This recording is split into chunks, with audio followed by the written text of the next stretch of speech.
तो मैं कुछ क्वेश्चन मतलब चुन के लाया था, देख के प्रीवियस ईयर में जैसे क्वेश्चन पूछे हुए हैं ट्रायंगल के, तो वो क्वेश्चन हम करके देखेंगे, जिससे हमारा थोड़ा ग्रिप बने उस पे। तो इसी बीच में देखो ये जो क्वेश्चन है, ये वाला जो क्वेश्चन है, ये क्वेश्चन आपका सिमिलैरिटी पे है। तो ऐसे मतलब उस और बाकी सारे टॉपिक्स पे भी क्वेश्चन पूछे हुए हैं। हमारा मेन काम क्या है कि जो मोटे-मोटे कंसेप्ट है, median, incentre, orthocentre, circumcentre, मैं आज आपको बता दूंगा कि सर्कम सेंटर क्या है। और प्रीवियस ईयर जो मतलब ज्यादा टफ क्वेश्चन नहीं है, बिल्कुल एकदम एक्सट्रीमली टफ वाले क्वेश्चन नहीं है, और उन बेसिक कंसेप्ट पे जो क्वेश्चन पूछे गए हैं उनको हम कर ले, क्योंकि जो क्वेश्चन सीएपीएफ में पूछे गए हैं वो ज्योमेट्री के बेसिक ही हैं। इवन दो कम क्वेश्चन पूछे गए हैं, लेकिन वो सारे बेसिक्स पे ही हैं। इसका मतलब अगर आपको बेसिक फॉर्मूला पता रहा, सीडीएस के क्वेश्चन थोड़े टफ आते हैं ज्योमेट्री के, तो सारे क्वेश्चन करने की जरूरत नहीं है, लेकिन बेसिक आइडिया आपको रहेगा कि हाँ भाई, इन सेंटर का क्वेश्चन आएगा तो इस तरह से डील करना है, सर्कम सेंटर का क्वेश्चन आएगा तो इस तरह से डील करना है, राइट एंगल में इस तरह से डील करना है। तो यू दैट वुड सफाइस। जैसे अगर आपको सिमिलैरिटी का पता होता तो आप उस क्वेश्चन को कर सकते थे, जो क्वेश्चन पूछा गया था। ऐसे ये क्वेश्चन देखो सीडीएस में पूछा गया है सिमिलैरिटी का। तो इस क्वेश्चन को हम देखते हैं, जैसे इनर ट्राइंगल एबीसी, तो सिमिलैरिटी देखो मैंने पढ़ाई है अच्छे से, आपको ऐसे एस रूल और ए रूल, दो ही रूल बताए हैं। तो वो तो आपको लगाने थोड़ा बहुत मतलब आना भी चाहिए कि हाँ कैसे है। तो जैसे ये ट्राइंगल है एबीसी, इन्होंने दे दिया कि ये ट्राइंगल एबीसी है, D is a line segment which intersect A B at D and A C at E. तो देखो ये आपकी एक और दूसरी लाइन सेगमेंट दे दी उन्होंने, और डी ई देखो पैरेलल दी है बीसी के। डी ई क्या दी है? Parallel to BC. यहां से आपको पता चल रहा होगा कि जो छोटा ट्राइंगल है, मैंने आपको क्लास में पहली में समझाया भी है कि अगर ये जो अगर पैरेलल लाइन दी है, तो जो ये छोटा ट्राइंगल है और ये जो दूसरा ट्राइंगल आएगा, ये वाला बड़े वाला, वो दोनों क्या हो जाएंगे आपके? बोथ विल बी एक्चुअली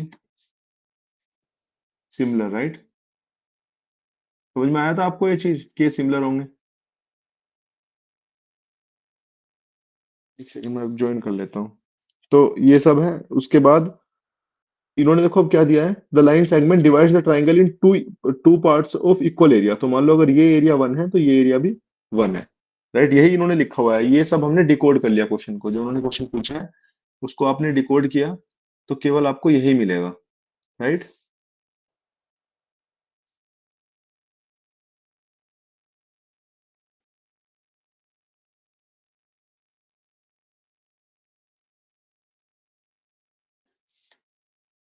तो अभी उन्होंने क्या पूछा है कि what is the BD, BD का रेशो पूछा है किससे? एबी से, राइट? ये उन्होंने पूछा है कि what is BD is to AB.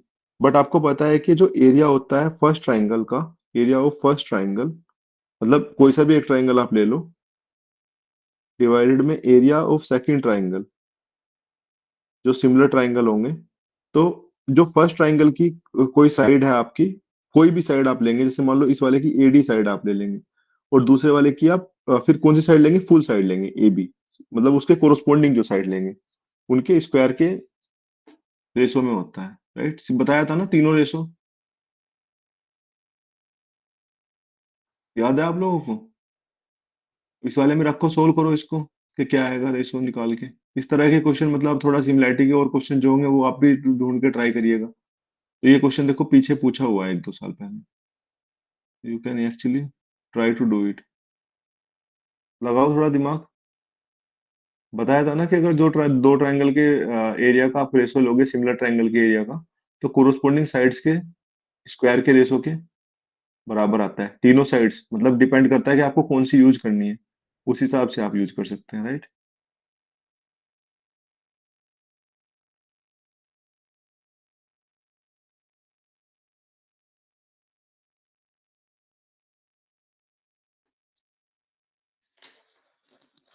तो लगाइए दिमाग, करिए इसको, क्या आएगा देखो। एरिया ऑफ फर्स्ट ट्राइंगल, देखो ये वाली छोटी साइड में पहले वाले ट्राइंगल की ले रहा हूँ, तो उसका एरिया अगर वन है, तो दूसरे वाले का एरिया कितना है फिर? टू हो जाएगा। फुल ट्राइंगल है ना दूसरे वाला, तो यहाँ पे टू हो जाएगा, यानी A D square divided by A B square की वैल्यू वन बाई टू हो जाएगी। का मतलब है A D square divide A D by A B की वैल्यू क्या आ जाएगी आपकी? One is to root two, right? अब उन्होंने पूछा है अगर मतलब ए डी अगर वन है, तो ए बी पूरा कितना है आपका? रूट टू है। तो बचा हुआ क्या आएगा आपका? B D, root two minus one. उन्होंने पूछा है B D is to A B, तो ये आपका root two minus one divided by root two हो जाएगा, राइट? बी हो जाएगा। गॉट इट ना? बताया था ना कि कैसे निकालना है, वो कोरोस्पोंडिंग वाला लेंगे और यू विल सॉल्व इट। तो ऐसे सिमिलैरिटी में पूछा हुआ है, आई थिंक सेम क्वेश्चन मैंने कराया ही था, इस तरह का क्वेश्चन ही पिछले क्लास में। तो वो तो एक्चुअली एग्जांपल था एनसीईआरटी का, but this is a real question, आप इसको सोल्व कर सकते हैं ऐसे सिमिलैरिटी में। देखो सिमिलैरिटी में जो आपसे पूछा था वो भी एरिया ही पूछा था, है ना? आपके वाले पेपर में भी एरिया ही पूछा था, तो सिमिलैरिटी के ऊपर या तो एरिया का कंसेप्ट है या रेशो का कंसेप्ट है, दो ही कंसेप्ट में सिमिलैरिटी के क्वेश्चन पूछे जा सकते हैं। तो you will actually do it easily. उसके अलावा देखो ये क्वेश्चन है। अब देखो ये क्वेश्चन था, मैं कल आपको जब बता रहा था एल्टीट्यूड, आपको याद होगा जब मैं बता रहा था आपको एल्टीट्यूड, तो मैं बता रहा था कि स्मॉलेस्ट एल्टीट्यूड क्या होगा और लार्जेस्ट एल्टीट्यूड क्या होगा। पहले तो आप ये बताओ एल्टीट्यूड का मीटिंग पॉइंट क्या होता है? इंटरसेक्शन जो होता है एल्टीट्यूड का वो क्या होता है, क्या बोलते हैं उसको?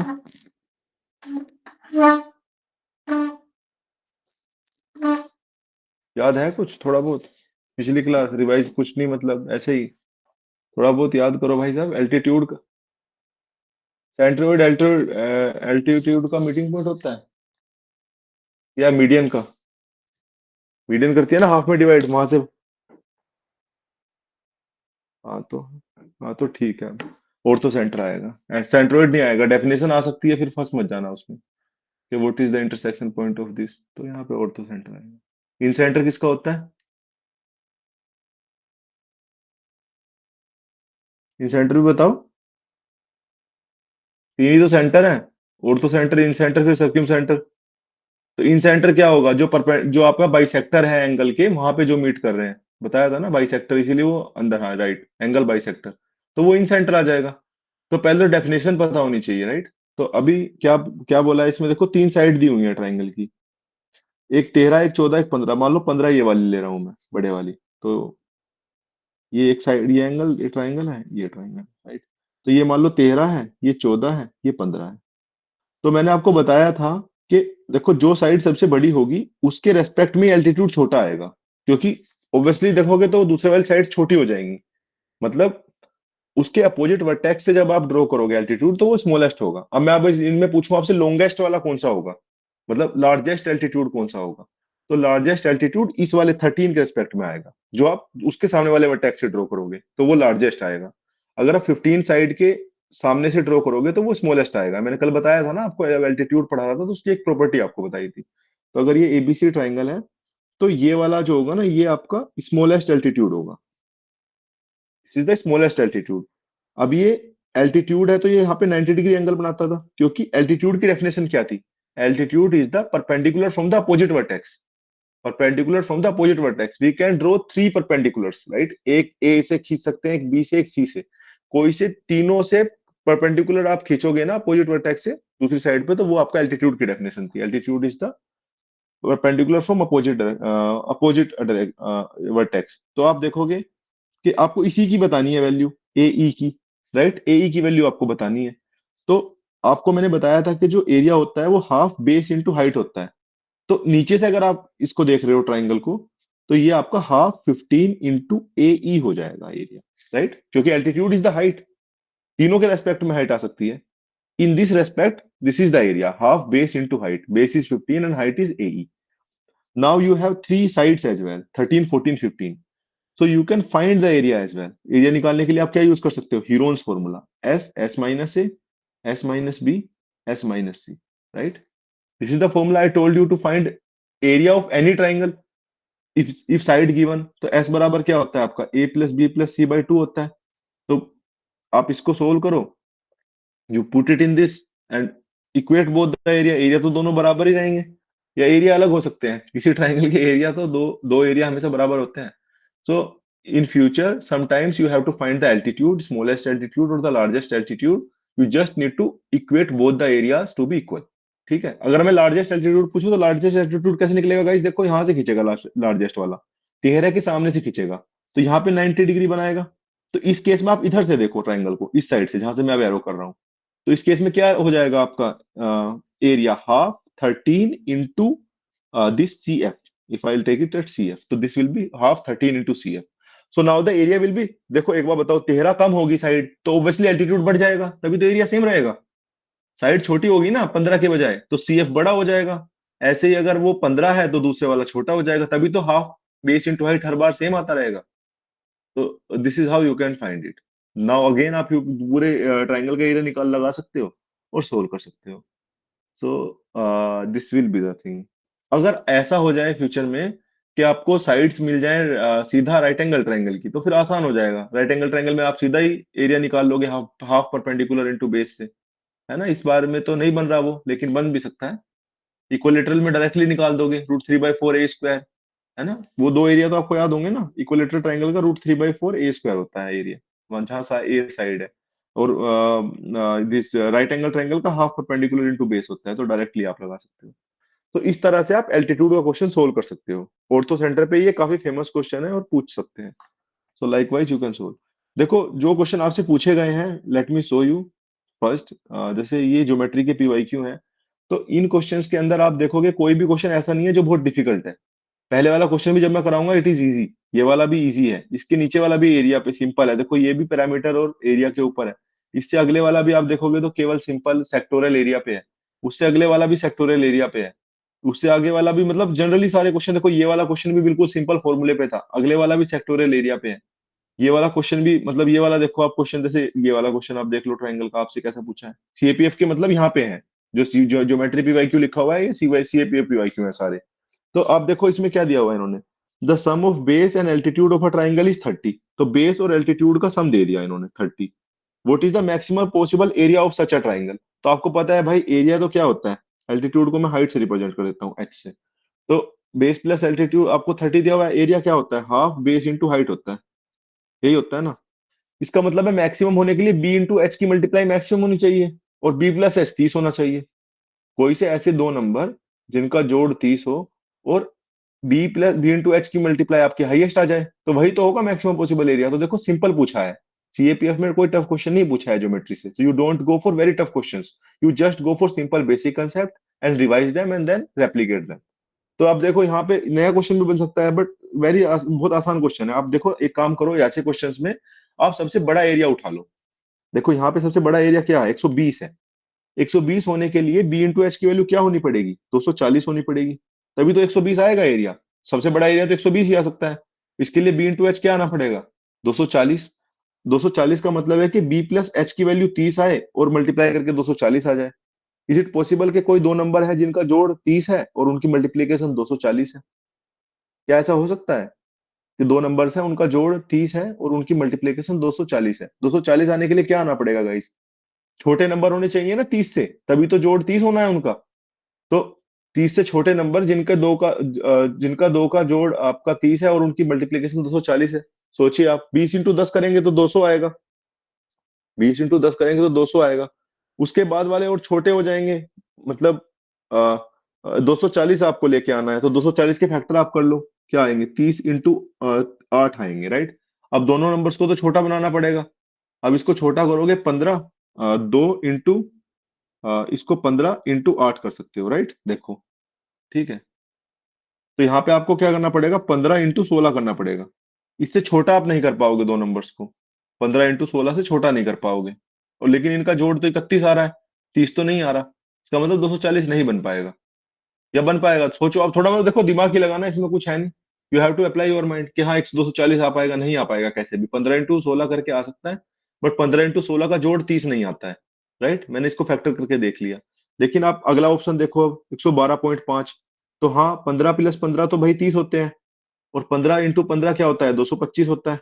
तभी तो ये 225 का हाफ क्या आ रहा है, 112.5 आ रहा है। So that means this is possible. तो this is the largest possible area, 112.5। तो ऐसी अगर आपको डेफिनेशन पता है एरिया की, और थोड़ा दिमाग पता है, क्योंकि वो थोड़ा रीजनिंग एबिलिटी आपकी चेक करते हैं, ना कि आपकी टेक्निकल एबिलिटी। उसमें आपके वाले सिलेबस में लिखा हुआ है जनरल एप्टीट्यूड ओनली।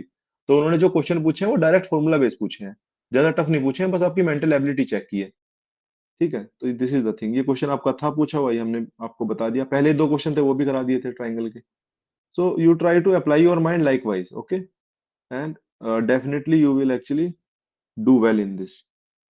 ओके, तो जैसे मैं कुछ क्वेश्चन इसीलिए करा रहा हूँ कि जो फॉर्मूले हैं उनका आप थोड़ा एप्लीकेशन सीख जाओ, उसके बाद जो फॉर्मूले लिखवाए हैं उनको बार बार रिपीट करो, एक सीट पे बना लो, और that will help you triangle के केस में, ठीक है। जैसे देखो ये ट्राइंगल का क्वेश्चन है। अब कल मैंने आपको दूसरे वाले कंसेप्ट ही बताए थे, जैसे ये वाला कंसेप्ट ही मैंने बताया था। ये वाला कंसेप्ट मैंने बताया था कि ऑर्थो सेंटर का ही ये कंसेप्ट था। तो देखो इस वाले केस में क्या होगा, inner triangle ABC, angle B 90 दिया हुआ है राइट एंगल में, तो ये बी एंगल दिया हुआ है 90, ये खींच देते हैं। ठीक है, inner triangle A B C, this is the thing कि बी एंगल आपका कितना है, 90 है, and P is the length of the perpendicular from B to AC. तो this is the length of perpendicular from B to AC, तो यहाँ पे देखो 90 डिग्री एंगल होगा, तभी तो बी इंटू एसी होगा। ये मैंने कल कब बताया था आपको, जब मैं आपको ऑर्थो सेंटर ही बता रहा था। मैंने बताया था कि आप 90 डिग्री सब पे ड्रॉ करो सामने, तो जो ऑर्थो सेंटर आता है वो बी पे ही आ जाता है, क्योंकि देखो जब सी से ड्रॉ करोगे आप 90 डिग्री, तो वो बी पे तो आएगा 90, यहाँ तो 90 है ना ऑलरेडी एंगल। वह ए से ड्रॉ करोगे तो ये बी पे आएगा, तो ये तीनों कहाँ पे मीट करेंगे, राइट एंगल ट्रायंगल के केस में ये आपके राइट राइट एंगल वाले वर्टेक्स पे लाई करते हैं। मतलब ऑर्थो सेंटर जब वो ऑब्ट्यूस हो जाता है तो बाहर चले जाते हैं, और जब एक्यूट हो जाता है तो अंदर आ जाते हैं, 90 वालों का इंटरसेक्शन। तो मैं कल जब आपको बता रहा था तो मैंने आपको ये चीज थोड़ी बताई थी, अगर आप थोड़ा याद रखेंगे तो ये 90 है। तो अब ये देखो ऑर्थो सेंटर का दूसरा वाला कंसेप्ट, अब इन्होंने क्या दिया है, बीसी की वैल्यू क्या दी है आपको, 10 दी है, और एसी की वैल्यू क्या दी है आपको, 12 दी है। एसी 12 दिया है और बीसी आपको 10 दिया है। तो what is the value of P, ये पी वैल्यू पूछी है आपसे। लेकिन मैंने आपको एक और चीज बताई थी कि आप ऐसे केस में दोनों तरफ से ट्राइंगल को देखना, एक बार इधर से देखना ऊपर के साइड से, एक बार इधर से देखना, क्योंकि 90 तो उधर से भी बन रहा है। तो उस केस में जो हाइट है वो पी हो जाएगी, उधर से देखने पे 12 की साइड से देखने पे हाइट पी हो जाएगी, और नीचे की साइड से देखने पे हाइट क्या हो जाएगी, ए बी। तो जब आप इधर से ट्राइंगल को देखेंगे ए बी, तो यहाँ पे 12 का स्क्वायर 144 और 10 का स्क्वायर 100, तो ये रूट 44 आ जाएगा। ये कैसे आया, आप you can use this Pythagoras, कि हाइपोटेनस का square is equal to perpendicular का स्क्वायर प्लस बेस का स्क्वायर। तो अब दोनों केस में ट्राइंगल का एरिया तो सेम होना चाहिए भाई, कल मैं करा भी रहा था आपको ये। तो यू ट्राई यूज इट कि हाफ 10 इंटू रूट 44, जब नीचे से देख रहे हो when you are looking from the downwards, the area is half 10 into root 44, and when you are looking from the side of hypotenuse, what is the area, half 12 into P. तो both area should be equal, अब half से half काट दो, और वापस से आप यहाँ से दो पंजे 10 और ये 6, और सोल्व करो इसको। तो ये 5 इंटू यहाँ से ये 2 बाहर आ जाएगा, रूट 11/6, यानी 5√11/3। सो this is the answer A. So likewise अगर इस तरह का क्वेश्चन आता है, जो मैं आपको प्रॉपर्टी बता रहा था, वो सारी प्रॉपर्टीज आप यूज कर पाएंगे पेपर में। वो डेफिनेशन आएंगी तो उनको भी आप यूज कर पाएंगे, because because I have taken them out from the PYQ only. थोड़ा बहुत मैंने फॉर्मूला एनसीईआरटी से देखा, थोड़ा बहुत पीवाईक्यू से देखा और लिख लिया था। ठीक है, तो इस तरह से ये चीजें थी, ये आपको आप मतलब कर पाओगे इससे। देखो अब अगला क्वेश्चन आप लोग ट्राई करो खुद से कि इसका आंसर क्या आएगा। देखो ये दूसरे पेपर में अलग पूछा हुआ है, तो सिमिलर क्वेश्चन रिपीट होते हैं, बट आप ज्यादा मत इस पे हाथ पैर मारिए, क्योंकि आपसे टफ नहीं पूछे हैं उतने। सिमिलैरिटी एक पूछ ली थी इस बार, वो भी आसान नहीं था, अगर आप बस बेसिक ही पता होता तो। ठीक है, आएगा भी तो आप कर लेंगे।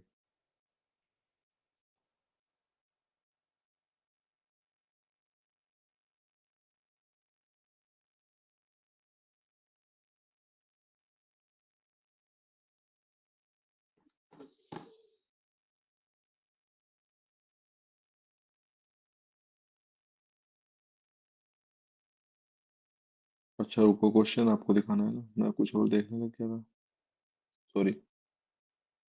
ये करो, आप 2 मिनट के अंदर इसको सोल्व करो, उससे ज्यादा आपके पास टाइम नहीं है। 21-25 तक आपको इसका आंसर निकालना है, अगर आप समझ गए हैं तो आप निकाल देंगे।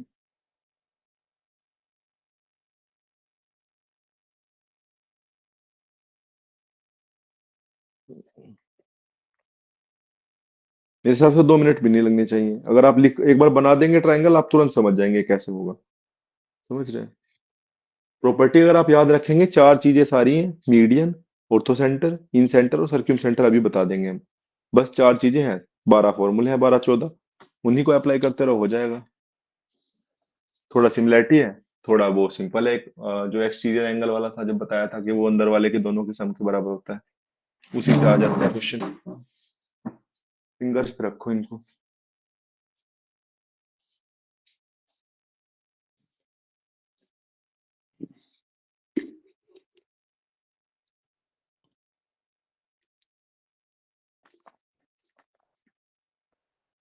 निकल गया, किसी का निकला।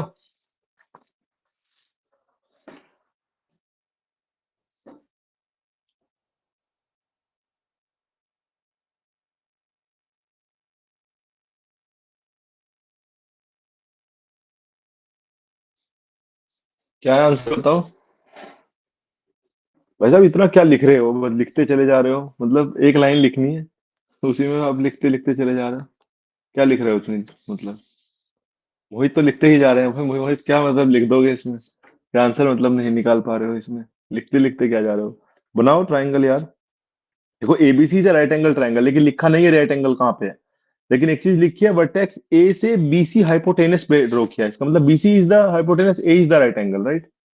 समझ रहे हो आप? जो अगर बीसी हाइपोटेनस है तो ए राइट एंगल है ना, यहां से इसने ड्रॉ किया है ना ऐसे। ए राइट एंगल है, उसमें वो इनहेरेंट है उसकी लैंग्वेज में, तो अब यहाँ से आपने ड्रॉ किया है परपेंडिकुलर, इसकी वैल्यू पी दी हुई है। ये 13 होगा, ये 5 या 12 में से कोई सा होगा। तो आप सीधा रखो ना, इधर से एक बार इधर से ड्रॉ कर दो, एक बार इधर से लिख दो एरिया। तो लिखोगे तो क्या आएगा एरिया, इस साइड से लिखोगे तो हाफ 13 पी आ जाएगा, हाफ इंटू बेस। और इधर से क्या आ जाएगा, हाफ 5 इंटू 12 आ जाएगा, 5। ये तो कट गया, 13 पी की वैल्यू 60 नहीं आ गई गाइस। तो इसमें कितना देर कहाँ लगना था। इट वाज मतलब it was very easy question actually, अगर आपने पहले वाला किया हुआ है तो, है ना। तो 60 आ जाएगा, दोनों तरफ से आप देखो सोल्व करो। तो मेरा कहने का मतलब ये है कि अगर आप जैसे पीवाईक्यू सोल्व करेंगे सीडीएस के, थोड़ा बहुत अपनी तरफ से एफर्ट करेंगे, तो जो फॉर्मूले बताए हैं इन सेंटर के, इनको आप जो फॉर्मूले जितने बताए हैं वो मिनिमम बेसिक हैं, उन्हीं को आप अप्लाई करने की कोशिश करो क्वेश्चंस के अंदर। बाकी कुछ क्वेश्चन जो थे ना, मैं जब देख रहा था आज, तो वो सर्कल के साथ जुड़ के आए हुए हैं ट्राइंगल के। जैसे मान लो सर्कल के साथ कोई प्रॉपर्टी है, सर्कल की प्रॉपर्टी ट्राइंगल की प्रॉपर्टी के साथ जोड़ के उन्होंने पूछी है। तो जब मैं अभी सर्कल पढ़ाऊंगा इसके बाद, तो वो जो क्वेश्चन बचे हुए हैं वो सर्कल के साथ जो उन्होंने कॉन्फ्रेंस में पूछे हैं सीडीएस में, वो भी मैं करा दूंगा। कुछ जो आपके पीवाईक्यू है ये, और ये इन फॉर्मूले को ही आप इस्तेमाल करेंगे, और इन्हीं फॉर्मूले से आप आंसर भी निकालेंगे। अच्छा ठीक है, ये क्वेश्चन देखो अब, what is the area of a circle approximately inscribed in a triangle with side length 12, 16 and 20। तो दिस वाज, मतलब कोई ट्राइंगल आपको दिया हुआ है जिसकी 3 साइड दी हुई हैं, और आपसे इन रेडियस पूछी है। इन रेडियस अगर आपको पता होगा तो इन सर्कल का आप एरिया भी निकाल दोगे। तो इन रेडियस क्या होती है बताओ, इन रेडियस क्या होती है, किसी भी ट्राइंगल की इन रेडियस क्या होती है। कल आपको मैंने बताया था ना जब इन सर्कल पढ़ा रहा था, तो दोबारा से रिवाइज करा देता हूँ। इन रेडियस क्या होती है, area divided by semi parameter होती है, राइट। किसी भी सर्कल का in radius is equal to area divided by semi parameter, this is the formula. In case of this equilateral triangle, this comes out to be a by 2 root 3, right. In case of equilateral triangle, this comes out to be a by 2 root 3. Okay, tell me in case of this right angle triangle, what is the in radius। तभी तो काम छोटा होगा। मान लो future में question आएंगे इन radius के, about equilateral triangle, about right angle triangle, तो you will not solve it whole. आपको पता होना चाहिए, बताओ इन रेडियस क्या है राइट एंगल ट्रायंगल की, ये वाला क्वेश्चन तो करा ही देंगे। This is not a tough question. बस tell me the inradius of right angle triangle, बताओ कोई। Yes, right, P plus B minus H by two, अगर फ्यूचर में आए तो यू डायरेक्टली यूज इट। यही तो है, बार बार आप यूज करेंगे इन रेडियस को जहां पे भी इन सर्कल आएगा। जनरली आप, फिर वो पूछेगा कोई राइट एंगल ट्रायंगल, अगर वो साइड यहाँ पे लिख देता 5 12 13, 5 12 13 अगर उसको लिख दी होती, ठीक है। जैसे इस केस में भी अगर आप देखोगे तो देखो क्या बना हुआ है, ध्यान से देखो इसको। या तो आप ये लगा सकते हो area divided by semi parameter, otherwise देखो 256 में 144 जोड़ते हो तो क्या आता है, 256 में 144 जोड़ने पे क्या आता है, बताओ। 400 नहीं आता, और 400 ही तो 20 का स्क्वायर होता है। तो ये देखो ट्रिपलेट नहीं है, 12 16 20, तो it is a right angle triangle. Right angle triangle है तो you can find the in radius directly, अगर आपको फॉर्मूला याद है तो इन रेडियस का। अदरवाइज आप ये भी लगा सकते हो area divided by semi parameter. Heron's formula लगाओगे तो कितना लंबा होगा, एरिया निकालने के लिए बहुत देर लगेगी, रूट है S minus A S S minus A S minus B, same parameter निकालोगे। लेकिन आप डायरेक्टली निकाल सकते हो, P plus B minus H क्या होगा, 12 + 16 -20 डिवाइडेड बाई 2। 16 20 28, और 20 8/2 यानी 4। 4 is the in radius, the answer is pi into 4 का स्क्वायर, यानी 16 पाई इज द आंसर। मतलब 16 × 3 = 48 पॉइंट, 3.14 से कर लेना। 16 × 3.14 करोगे, 16 × 4 = 6, 16 और 6 22, 50.24, मतलब this is the answer B. Very easy question, if you see, थोड़ी बहुत इंटीग्रेसी क्या छिपी हुई है। कभी उसको साइड लिखा है तो बताया नहीं है राइट एंगल की साइड है, बट अगर आपको पता है इन रेडियस, सीधा आप इन रेडियस निकालो, इन रेडियस निकाल दोगे तो एरिया भी निकाल दोगे। Area of a triangle is pi R square, where R is the radius. तो वो मैं बता दूंगा जब सर्कल है, बट मैं इसीलिए बोल रहा था कि कुछ चीजें सर्कल के साथ में है। But very easy right. Have you got it कि कैसे क्वेश्चन आ सकते हैं। वो आप देखो इक्विलेटरल में भी पूछ सकता है, और वो ऐसा भी पूछ सकता है कभी कभी लेंथी बनाने के लिए कि वो किसी जनरल ट्राइंगल में आपसे पूछ ले। There are only three cases: general triangle, equilateral triangle and right angle triangle. Generally questions इन दोनों पे आते हैं, इक्विलेटरल और राइट एंगल पे, जिससे वो सोल्व हो जाए जल्दी। जनरल ट्राइंगल पे भी पूछ सकता है अगर कैलकुलेशन करानी है, लेकिन आप कैलकुलेशन करने के लिए रेडी रहेंगे इन radius is area divided by semi parameter. This is not a tough thing. अगर आपका हाथ सही चलता है तुरंत आप निकालेंगे। पांच ऐसे क्वेश्चंस को ओबियसली लास्ट में करेंगे जिनमें कैलकुलेशन ज्यादा होगी, पहले और क्वेश्चन जीएस और वो सब कर लेंगे। बट आप रेडी है तीनों तरह के ट्राइंगल और इन रेडियस के लिए, so this is the thing. Okay, तो you can do it easily. तो ये आप कर लेंगे। अब अगला वाला क्वेश्चन आप करिए। तो मैं बस आपको दिखा रहा था कि उनका एप्लीकेशन कैसे पूछा है सीडीएस के दो, और ये ऐसा नहीं है कि 4-10 साल पुराने पीवाईक्यू हैं, दीज आर रिसेंट पीवाईक्यूज। तो जैसे ये क्वेश्चन है, इसको कैसे करेंगे बताओ। मतलब इसमें पूछते हैं कि स्टेटमेंट वन इज इनफ, कभी पूछते हैं स्टेटमेंट टू इज इनफ, कभी पूछते हैं both, we need both the statement one and statement two, कभी पूछते हैं कि नाइदर कैन सोल्व इट। तो आप कैसे करेंगे बताओ।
देखो पहले स्टेटमेंट मैंने आपको जब पढ़ाया था तो बताया था कि पहले आप स्टेटमेंट वन चेक करा करिए।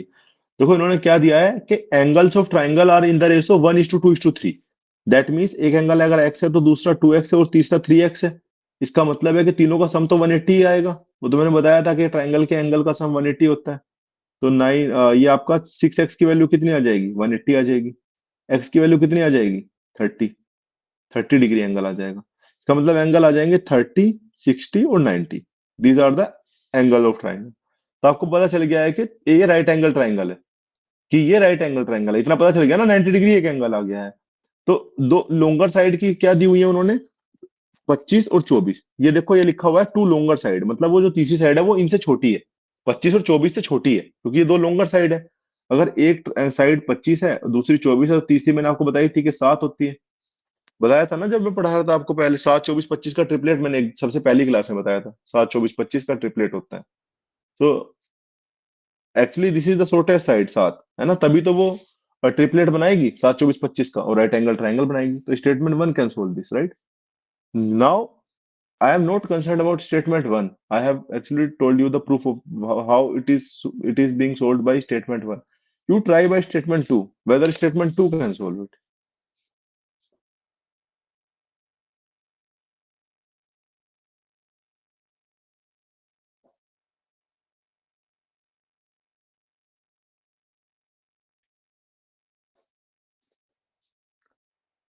The classical question from right angle triangle is perpendicular drawn on the hypotenuse.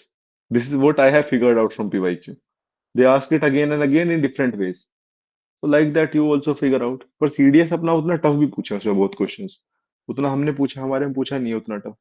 तो मेहनत उतनी करो, उससे थोड़ी ज्यादा करो, उतनी मत करो जितना पीवाईक्यू है, लेकिन उससे इतनी भी ज्यादा मत करो कि ट्राइंगल देख लिया तो ट्राइंगल को मतलब पीएचडी ही कर दी, ऐसा भी मत करो। लेकिन हाँ थोड़ा ज्यादा करनी चाहिए। हम मतलब हमारा क्या था कि अगर आप जैसे उन्होंने प्रियम्बल से कोई क्वेश्चन पूछा है, तो हम प्रियम्बल में जो पूछा है उससे थोड़ा ज्यादा पढ़ेंगे, लेकिन इतना भी नहीं पढ़ेंगे कि प्रियम्बल के पीछे ही पड़ जाए, लेकिन उतने पे भी रेस्ट्रिक्ट नहीं रहेंगे जहां तक उन्होंने पढ़ाया है, पूछा है मतलब। समझ रहे हैं आप? ये आप चीज समझ के चलिए। जैसे मान लो उन्होंने हर्षवर्धन की कोई बुक पूछी है, रत्नावली, तो आप ये देख लो हर्षवर्धन की दूसरी बुक्स कौन सी हैं, और जो आपका उनका बाण भट्ट थे तो उनकी कौन कौन सी बुक्स हैं बची हुई। तो ऐसे आप करो, उससे एक स्टेप आगे। लेकिन ऐसे नहीं है कि आप उस पे पूरा ऐसे सोचो कि हर्षवर्धन जितने जितने राजा हुए हैं उन सबका मतलब हम देख देंगे। तो वैसे मत करो, उसी में थोड़ा बढ़ाओ आगे चीजों को, तो वो आपको मदद करेगा। ठीक है, पीवाईक्यू में मतलब ये आप करो कि उसी को हल्का सा एक्सटेंड करो, जनरली वहां से सवाल मिल जाते हैं, क्योंकि सेम नहीं आते हैं। समझ रहे हैं आप? सेम चीजें बहुत कम, मतलब सेम चीजें आती हैं लेकिन उतनी नहीं आती हैं, उससे थोड़ा बढ़ना पड़ता है आगे, है ना। बाकी अगला, the length of perpendicular drawn from the longer side. देखो अब इन्होंने बोला है to the on the longest side of the triangle from its opposite vertex is 6.72। तो लॉन्गेस्ट साइड क्या है आपकी? 25 सेंटीमीटर है। Longest side is 25 centimetre. तो आपने मान लिया ये 25 सेंटीमीटर आपने ड्रॉ कर लिए। ठीक है, ये कोई ट्राइंगल है, यहां से आपने परपेंडिकुलर ड्रॉ किया, तो इसकी लंबाई जो दी हुई है वो 6.72 सेंटीमीटर दी हुई है, ये लॉन्गेस्ट साइड है 25 सेंटीमीटर। अब उन्होंने पूछा है, और दूसरी साइड हमें पता है कि एक साइड तो 24 सेंटीमीटर है, ये भी हमें पता है, लेकिन इस थर्ड साइड के बारे में हमें नहीं पता है। थर्ड साइड क्या है, वी डोंट नो अबाउट। और अगर जो पहले वाला स्टेटमेंट मैं यूज ना करूं, मतलब अगर मुझे स्टेटमेंट वन का ना पता हो, तो फर्स्ट साइड कुछ भी हो सकती है। तो फर्स्ट साइड कुछ भी हो सकती है, वो तो साथ तब आ रही है ना, तब वो राइट एंगल ट्राइंगल है। Without right angle triangle you can't say that this will B seven, this can be any any of the side, right. कोई भी साइड वो हो सकती है, राइट। तो उस केस में आप दो एरिया वाला कंसेप्ट नहीं लगा पाओगे। मतलब एक बार इधर से एरिया वाला कंसेप्ट तो लगा पाओगे, क्योंकि ऑब्वियसली इधर से आप एरिया निकाल सकते हो कि 25 बेस है और हाइट 6.72 है, from looking from that direction जहां से मैंने एरो बनाए हुए हैं, क्योंकि उधर से आप देखते हैं जहां पे 90 डिग्री पड़ा होता है एल्टीट्यूड। लेकिन इस साइड से आप कैसे देखोगे बताओ, यहां से आप कैसे बताओगे हाइट? आपको पता ही नहीं है निकालने का। लेकिन अगर जो ये राइट एंगल ट्राइंगल हो जाए, तो इस केस में आप बता सकते हो, राइट एंगल केस में आप बता सकते हो, राइट एंगल के केस में आप बता सकते हो, क्योंकि राइट एंगल के केस में फिर ये हाइट हो जाएगी और ये वाली हाइट आप उसके इक्वेट कर पाओगे। तो only second is not enough, but both together are suffice, and only one will suffice. Have you got it? कैसे हो रहा है क्वेश्चन, है ना? समझ में आया आप लोगों को? ओनली टू से आप नहीं कर पाओगे, दोनों से कर पाओगे।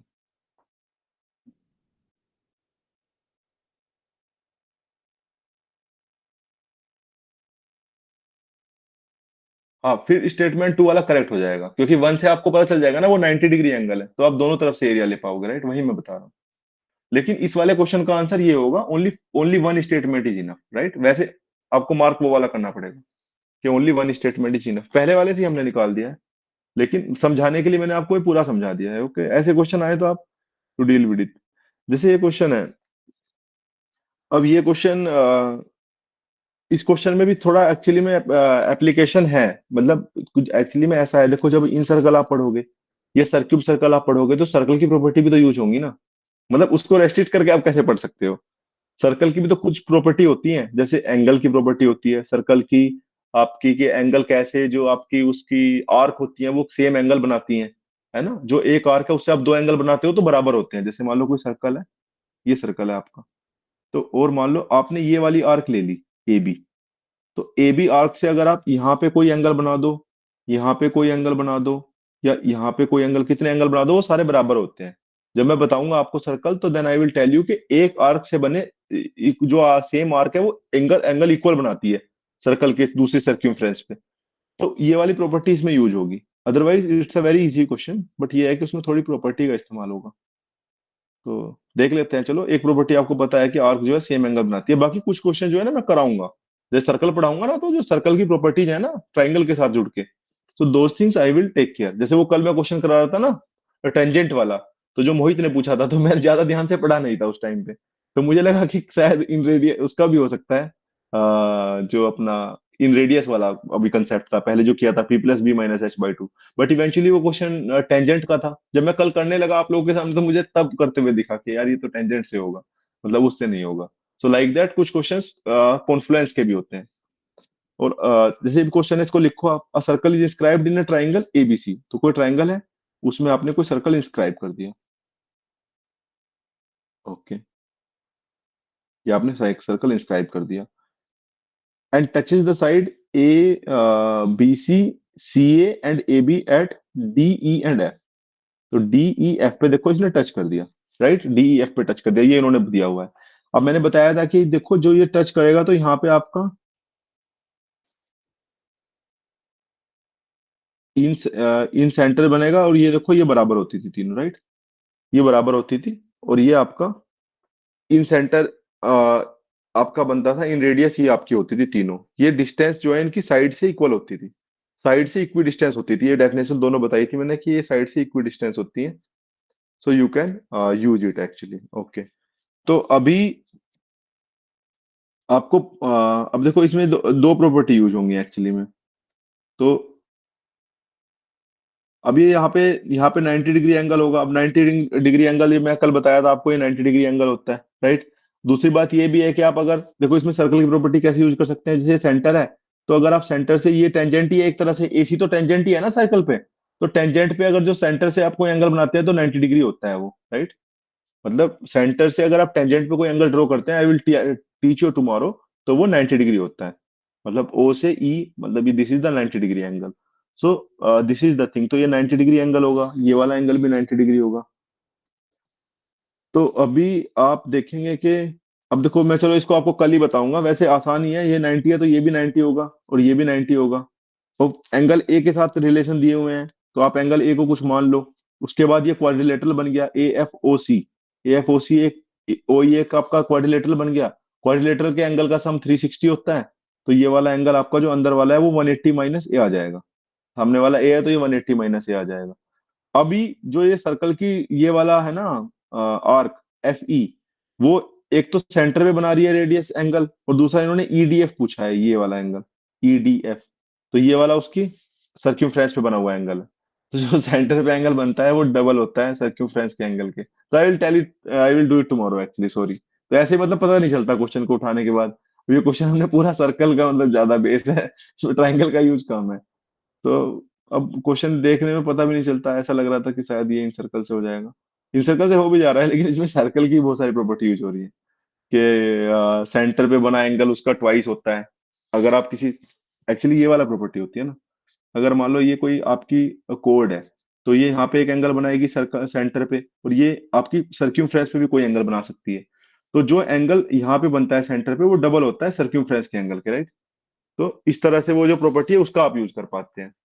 तो बट वो सर्कल की प्रॉपर्टी है, इसी के साथ में वो यूज हो रही है। We will do it tomorrow. Okay, tough नहीं है मतलब, बट ये है कि अभी के लिए उसको होल्ड पे रख रहे हैं। ओके। ओके, अच्छा ठीक है। ये वाला पहले, ये वाला कराएंगे, उसके बाद सर्क्यूम सर्कल, एक चीज बच गई थी ना सर्क्यूम सेंटर, वो हम पढ़ा देंगे इसके बाद। उसके बाद वो वाला क्वेश्चन कराएंगे। तो पहले ये चीज देखो आप, ये वाला question. Perpendicular AD on the base BC of a triangle ABC intersects BC at D so that DB is equals to 3 times CD, then which one of the following is correct। ये question देखो मैं इसलिए नहीं लाया हूँ कि ये question आप सोल्व करो, बिल्कुल सेम चीज ड्राइव करो। इससे मुझे एक मैसेज आपको कन्वे करना है कि क्वेश्चन की अगर आपको बेसिक चीजें पता है और ऑप्शंस आपके सामने है तो आप आंसर निकाल सकते हो।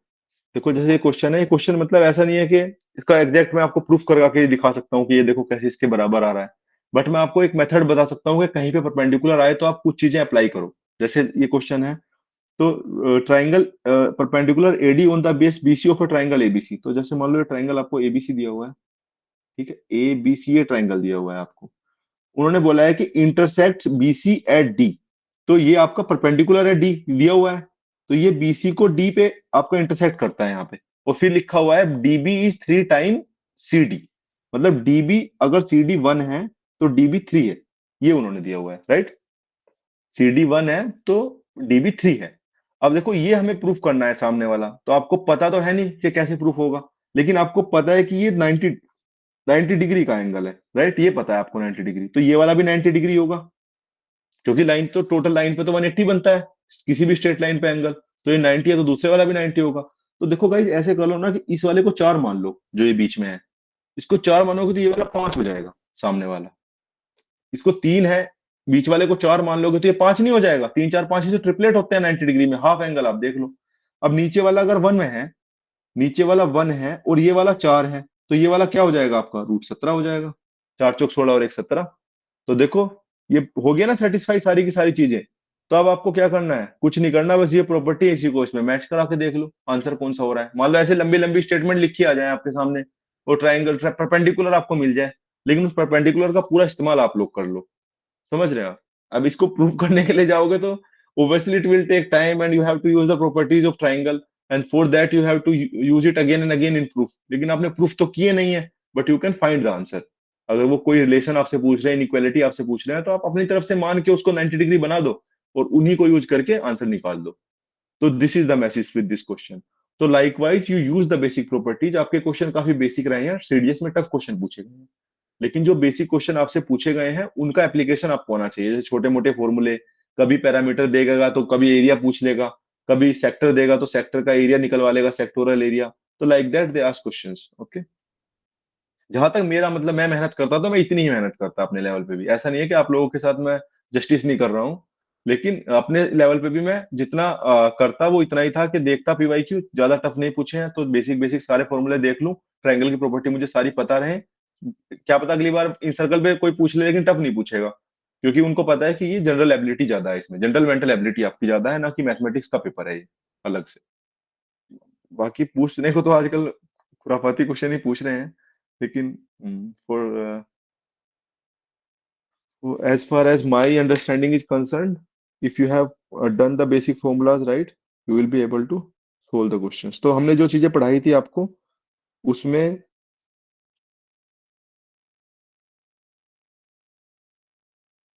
कौन कौन सी चीजें हो गई थी ट्राइंगल में? मीडियन, और मीडियन से जुड़ा हुआ कंसेप्ट सेंट्रोइड। उसके बाद ऑर्थो सेंटर।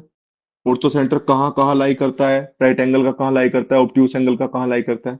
उसके बाद आई told you about in centre, in radius निकालना बताया, इन सेंटर बताया। बाकी कुछ चीजें हम सर्कल के साथ देखेंगे, इन रेडियस कैसे निकलती है, राइट एंगल की इन रेडियस क्या होती है, इक्विलेटरल की इन रेडियस क्या होती है, जनरल ट्राइंगल की इन रेडियस क्या होती है। तो इन सेंटर की जो प्रॉपर्टीज थी वो भी बताई, इन सेंटर को किस तरह से डिवाइड करता है, कैसे रेशो उसके बराबर होता है, जो कल प्रॉपर्टी लिखवाई थी सारी।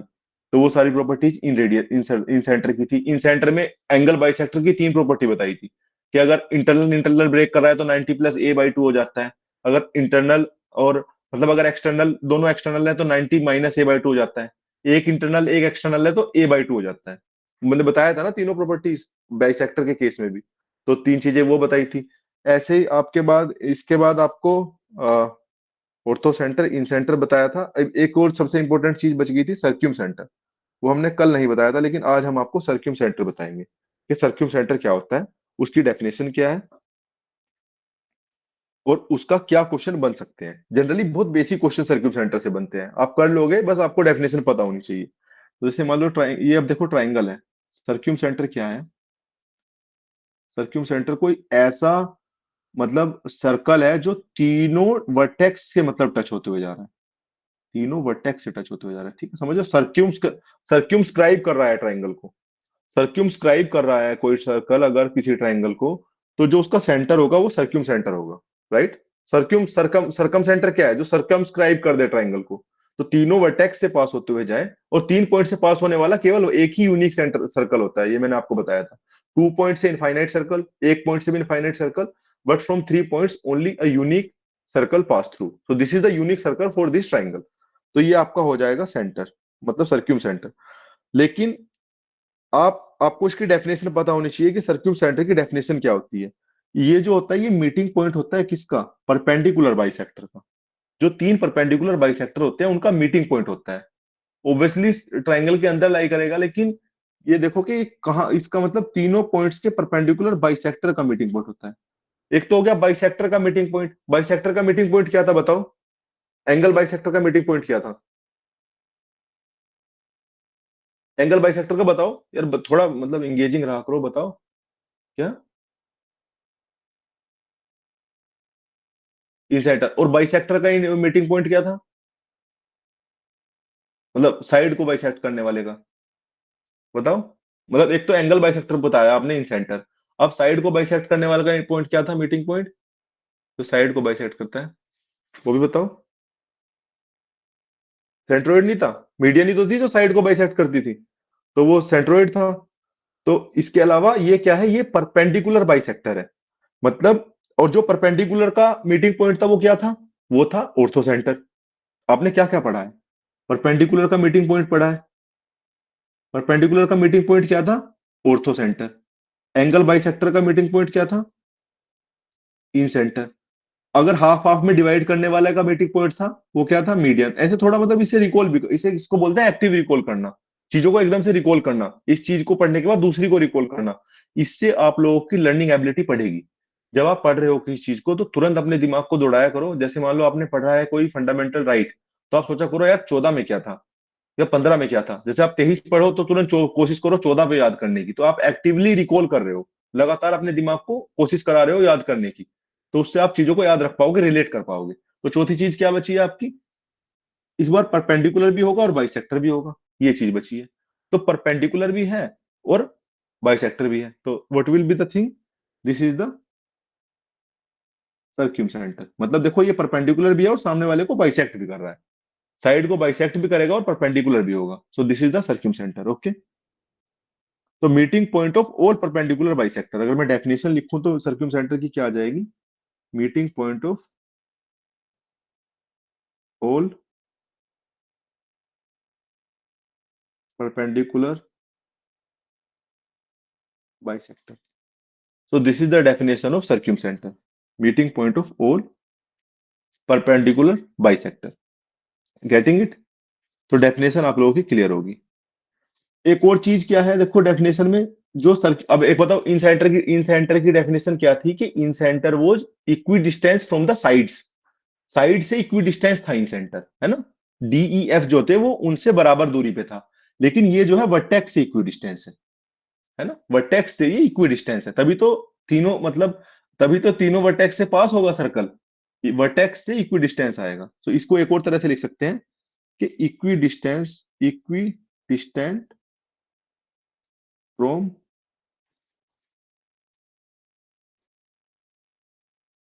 All the vertex of triangle, this is the triangle A B C, तो दिस इज इक्वी डिस्टेंस। ठीक है, समझ में आया आप लोगों को, equi distance from all the vertex of triangle.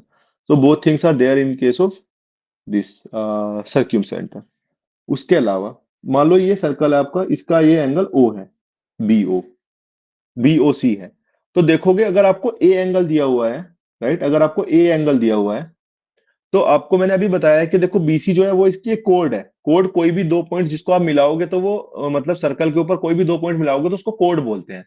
तो कोड ने देखो एक इसके सेंटर पे एंगल बना दिया, इसको मैं रिपीट भी करूंगा सर्कल में, तो एक इसके सेंटर पे एंगल बना दिया और एक इसके आपके सर्क्यूफ्रेंस पे एंगल बना दिया। सर्क्यूफ्रेंस भी तो है ए और सेंटर पे है ओ, तो अगर ए एंगल दिया हुआ है तो ये वाला एंगल आपका क्या हो जाएगा, 2 टाइम्स कोण ए, राइट। मतलब जो अगर कोई कोड है बीसी, देखो बीसी को आप ध्यान से देखो, बीसी एक एंगल ओ पे बना रही है, देखो अब मैं जहां पे मार्क करूंगा वो देखना रेड से, देखो बीसी जो है एक एंगल यहाँ पे बना दे रही है इसके सेंटर पे, बीसी कोड है ना, साइड भी एक कोड ही होगी ना, अगर चारों तरफ से सर्कल घुमा दिया है। तो देखो बीसी एक एंगल तो इसके सेंटर पे बना दे रही है और बीसी एक एंगल इसके सर्क्यूमफ्रेंस पे बना दे रही है, देखो ऊपर ए पे। तो अगर ऊपर वाला एंगल दिया हुआ है तो जो सेंटर पे एंगल बनता है वो डबल होता है, the angle made by a कोड at the centre is double the angle made at the circumference. तो अगर सर्क्यूमफ्रेंस का एंगल दिया हुआ है, सर्क्यूम सेंटर बना के लिखा हुआ है, तो this is twice of it. तो this is the first, this is one property. Okay, अगर मैं आपसे पूछूं एंगल कोण ए ओ बी क्या होगा, ये बताओ फिर। देखो ये तो हो गया आपका एंगल बी ओ सी की वैल्यू होगी आपकी 2 टाइम्स एंगल ए, लेकिन एंगल ए ओ बी क्या होगा फिर, ये बताओ, थोड़ा लगाओ दिमाग, आप लोग बताओ एओबी क्या हुआ। एओबी के केस में कौन सी कोड है, एओबी के केस में कोड इज ए बी। अगर आप एओबी बना रहे हो एंगल तो कोड है ए बी, लेकिन ए बी ही सेम एंगल कहां बना रही है, सी पे। देखो उधर से देखो, इधर से खड़े हो जाया करो ना, मतलब उतना क्या बिल्कुल सोचना है, थोड़ा तुरंत उधर अपने आप को पहुंचा दिया करो कि हम उधर से देख रहे हैं। आप उधर से देख रहे हो तो एक एंगल यहाँ बना रही है ओ पे और वही सेम एंगल सी पे जाके बना रही है, तो twice the angle of C, right. Twice the angle of C. ऐसी एंगल एओसी क्या होगा बताओ? एओसी क्या होगा, इधर से खड़े होकर देखो। एसी कोड है, एसी भी तो कोड हो सकती है, this time B, two times B, nice Mohit. तो ये तीनों एंगल आप समझ के चलो। मान लो कुछ लिख दे, सर्क्यूम सर्कल और एंगल वगैरह दे दे ए, तो आप निकाल देना।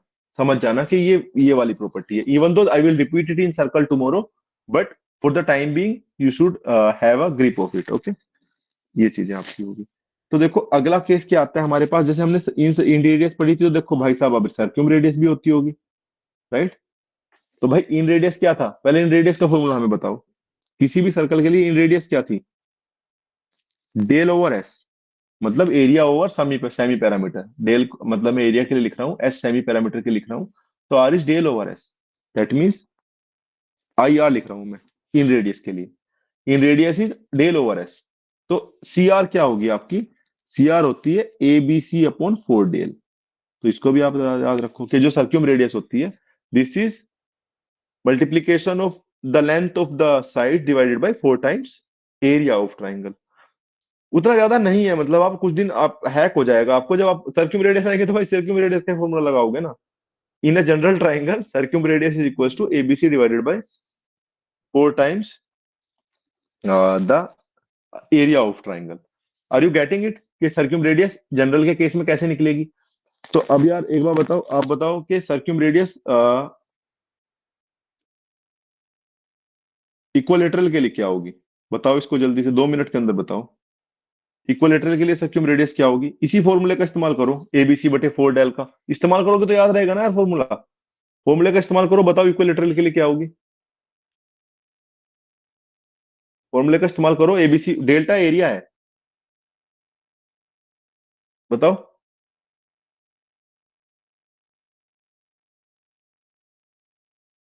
इक्वलेटर के लिए क्या आएगी? तीनों साइड बराबर होंगी ना भाई साहब। ए क्यूब हो जाएगा ऊपर, ए साइड होंगी इक्वलेटरल में।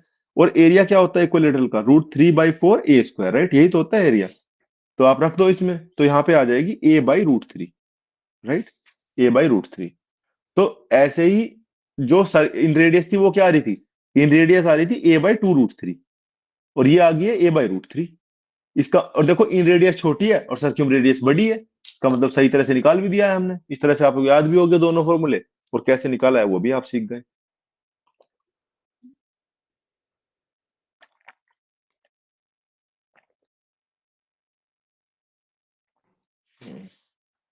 ठीक है, ये चीजें सही हो गई हैं। ओके, समझ में आया? ठीक है। तो इस केस में देखो देखो हमें हमें तीन ही तरह के ट्रायंगल पढ़ने होते हैं। एक तो जनरल ट्रायंगल पढ़ना होता है, एक राइट एंगल ट्रायंगल पढ़ना होता है, और एक इक्विलेटरल ट्रायंगल। तो अब हम क्या कौन सा फॉर्म अपना इस्तेमाल करेंगे? Right angle triangle. देखो राइट एंगल ट्रायंगल अब हम खींचते हैं। ये खींचे राइट एंगल ट्रायंगल। तो अभी आपको क्या करना है, राइट एंगल ट्रायंगल के केस में, राइट एंगल ट्रायंगल के केस में आपको जो है वापस से सोचना है सर्क्यूम रेडियस सर्कल के बारे में। तो देखो यहां से परपेंडिकुलर बाइसेक्टर आपको खींचने थे। तो परपेंडिकुलर बाइसेक्टर जब आप ए से खींचोगे, तो देखो परपेंडिकुलर तो ये पहले से ही है, राइट? ए से परपेंडिकुलर कहाँ खींच सकते हो आप? ए से this is the perpendicular only, right? अब ये बाइसेक्टर है इसका या नहीं है, ये बताओ। बाइसेक्टर तो ये नहीं है इसका। तो फिर बाइसेक्टर कैसे निकालोगे? परपेंडिकुलर बाइसेक्टर कैसे आएगा?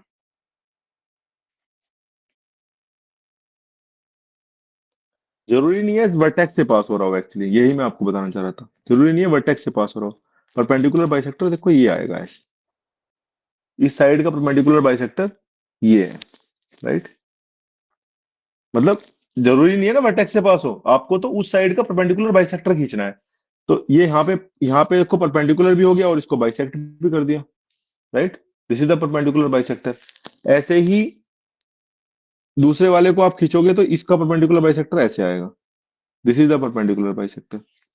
सिमिलरली आप जब तीसरे से खींचोगे परपेंडिकुलर भी और बाइसेक्टर भी, तो देखो यहाँ पे आ जाएगा, यहाँ पे 90 डिग्री है और बाइसेक्ट कर रहा है। इसका मतलब है देखो किसको बाइसेक्ट कर रहा है?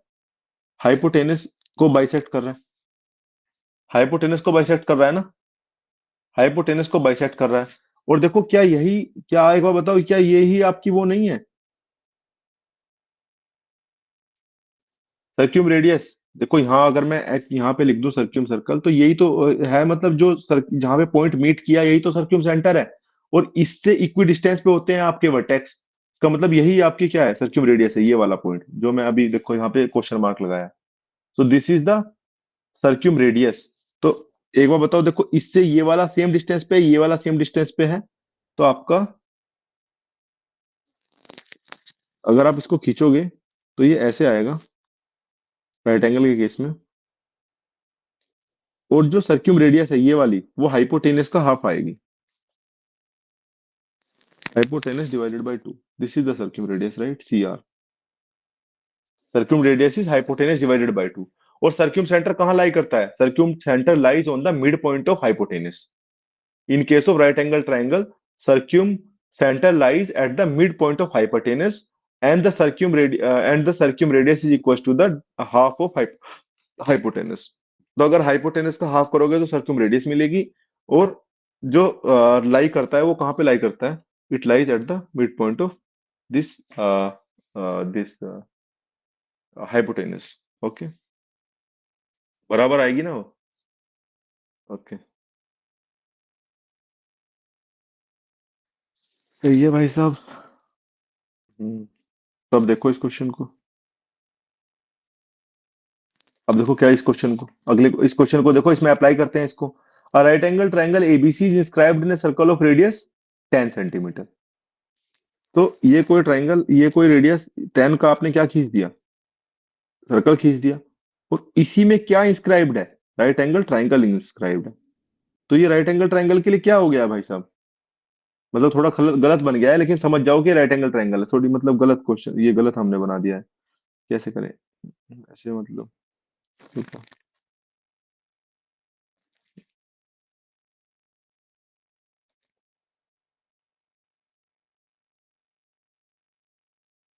ठीक है, जैसे मान लो ये है आपका, तो इस केस में क्या है आपका, देखो ये सर्क्यूम स्क्राइब कर रहा है इसको, तो देखो ये जो मैंने पहले बताया था कि ये सर्क्यूम सर्कल हो जाएगा।